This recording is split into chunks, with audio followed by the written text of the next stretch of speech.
All right, let's get right into it. Imagine you're responding to a major cyber attack. You are the first one on the scene. The clock is absolutely ticking, and you know that everything, everything, hinges on what you do in this first hour. We're going to break down the anatomy of that critical first response. So, picture this scenario. A massive global energy company is bleeding data. We're talking top secret, confidential info just pouring out onto the public internet. This is a full-blown crisis, threatening the entire business. And it's all happening right now. And where does all the suspicion land? Right on the CEO's laptop. He just got back from an overseas trip, and everyone's convinced his machine is the source of the leak. You're the investigator they've called in. And here's the massive challenge. You have to get the evidence off that laptop. But every single thing you do, every click, every command, could wipe away the very clues you need to solve the case. So where do you even start? Okay, first things first, you have to understand the crime scene. And in the digital world, evidence really comes in two main flavors. You've got your volatile data, which is everything living in the computer's RAM. Think of it like the computer's short-term memory. What's it doing right this second? That's in RAM. But here's the catch. The second that computer loses power, poof, it's gone forever. Then you have non-volatile data. That's the stuff on the hard drive, files, documents, you name it. That sticks around even when the power's off. And that distinction leads us to the absolute golden rule of digital forensics, the order of volatility. This principle tells us exactly what to do. It's simple, really. You have to collect the most fragile evidence first. That means you start with the live RAM, the stuff that can disappear in a blink, and then you work your way down to the more permanent data on the hard drive. If you get this order wrong, you could lose your single biggest clue before you've even really begun. So, with the order of volatility as our guide, our first move isn't to go anywhere near the CEO's laptop. Nope. The first thing we do is prepare our toolkit. You have to think of this just like a physical crime scene. We cannot risk contaminating the evidence. We need a completely clean, reliable set of tools ready to go. And our whole toolkit is going to live on a simple USB drive. But you can't just grab any old drive out of a drawer. Preparation here is everything. First, you wipe the drive completely clean. It has to be a fresh start. Then you handle a tiny technical detail that can actually blow up your whole investigation, choosing the right file system. And finally, you set up a really strict, organized folder structure. Every one of these steps is about protecting the integrity of the evidence we're about to grab. Okay, so that file system thing, here's why it's so critical. Most USB drives you buy off the shelf are formatted with something called FAT32. And FAT32 has a huge problem for us. It can't handle any single file that's bigger than 4 gigabytes. Well, guess what? A memory dump from a modern laptop can easily be 16, 32, or even more gigabytes. So if you don't reformat your drive to exFAT or NTFS, your collection will just fail. It's a small step that prevents a massive disaster. And our folder structure is all about one thing, separation. We have one folder for our tools and a totally separate folder for the evidence we're collecting. This is non-negotiable. You never want your tools mixing with your data. And inside that evidence folder, we even pre-make subfolders for the stuff we plan to collect, like one for the memory dump and another for other artifacts. It's all about being organized and clean. Okay, our toolkit is ready. Now it's go time. We're approaching the suspect laptop, and following our golden rule, the order of volatility, our very first target is that live memory. We are about to capture the single most fragile, time-sensitive piece of evidence in this whole investigation.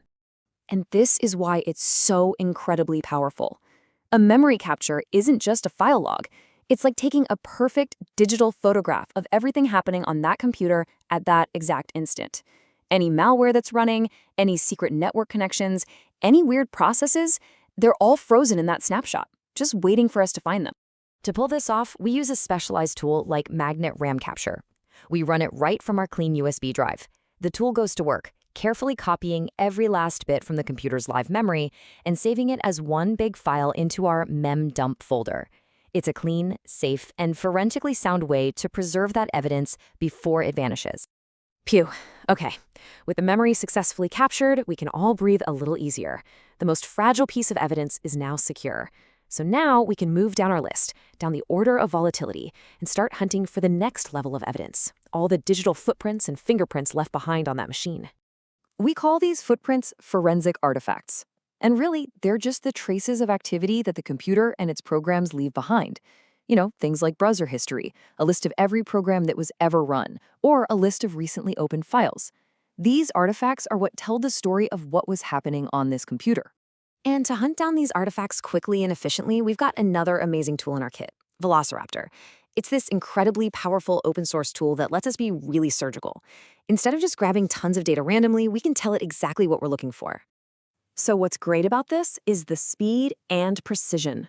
We run a simple script that gives Velociraptor its marching orders, which artifacts to collect. The tool then just goes to work, pulling all that relevant data and neatly packaging it up for us. It's fast, it's repeatable, and it means we're touching the suspect's system as little as possible. So in our case with the CEO's laptop, one single Velociraptor script could grab a few crucial things for us. We might grab another full memory image. Hey, it can't hurt to have a backup. We definitely want a forensic timeline of system activity. And since it's a corporate computer, we'd for sure grab the Microsoft Edge browser history. This gives us a massive head start for our analysis. Now, Velociraptor isn't the only game in town. There's another fantastic tool called Cape. And what's really great about Cape is that it has a graphical interface. It's very user-friendly. An investigator can literally just go down a list and check off boxes for the hundreds of different artifacts they want to collect. It's another awesome way to get the evidence you need, fast. All right, we've got the volatile memory, we've hunted down the key artifacts. Now it's time for the final and probably biggest collection step. We are going to clone the entire crime scene by making a perfect copy of the hard drive. Now, let me be clear, this isn't just copying and pasting files. A forensic disk image is an exact bit-for-bit replica of the original drive.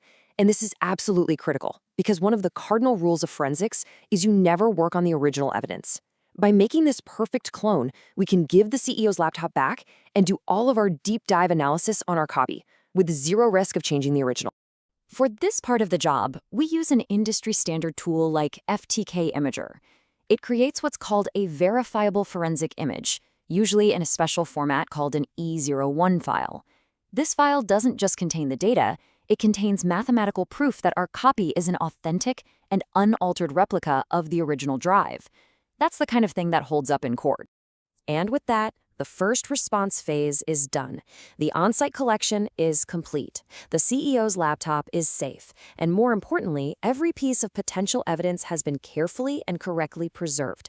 That ticking clock, it's finally quieted down. Now, the real detective work can finally begin. So let's just step back and look at what we've got. We have a snapshot of the computer's live memory. We have a detailed timeline of programs that were run. We have the web browser history. And we have a perfect forensic clone of the entire hard drive. We've got everything we could possibly need. We followed the process, we stuck to the principles, and we successfully navigated that crazy first hour without messing anything up. But this story is far from over. All that evidence is now secure, waiting on our analysis machine. And that leaves us with the big question. What secrets are we about to uncover?